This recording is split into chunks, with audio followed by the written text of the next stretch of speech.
And the elections are almost here, and today's National Voter Registration Day. The perfect time to register or double check your registration status so you're able to vote in the November election. Here's NBC6 investigator Phil Prazan with Florida's deadline and what groups are doing to register people. Phil. Well, the voter registration deadline is October 5th. That's just nearly 2 weeks away. So this is the final stretch for groups trying to register voters. And here are two examples.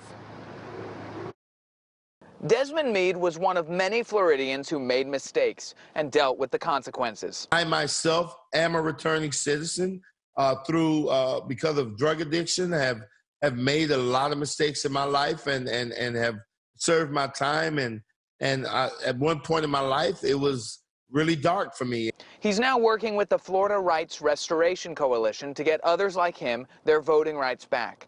The state of Florida defeated reformers in court, so now felons must pay fines, fees, and restitution before they can register. Meade says they'll appeal the decision to the Supreme Court, but not in enough time to meet the Florida registration deadline on October 5th. We're about 2 weeks away, actually less than 2 weeks away from that deadline, and so it would not have any impact whatsoever. Former New York City mayor and billionaire Michael Bloomberg has pledged $20 million to help felons pay.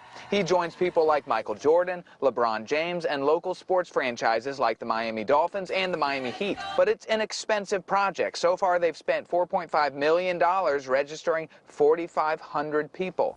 That new money is targeted at the 31,000 people who owe $1,500 or less. There's a need for more information in Spanish on how to register to vote, how to vote, what's on the ballot. Another group trying to register as many voters as possible is the National Association of Latino Elected and Appointed Officials.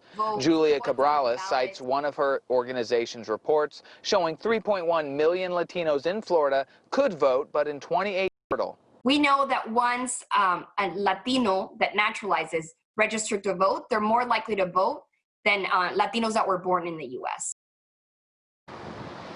So that's what political campaigns and also those nonprofits are doing in the days ahead, trying to educate people through the process to get them registered. And there are a lot of people out there.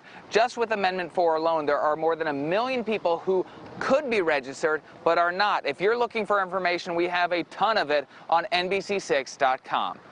In Doral, Phil Prazan, NBC6 News.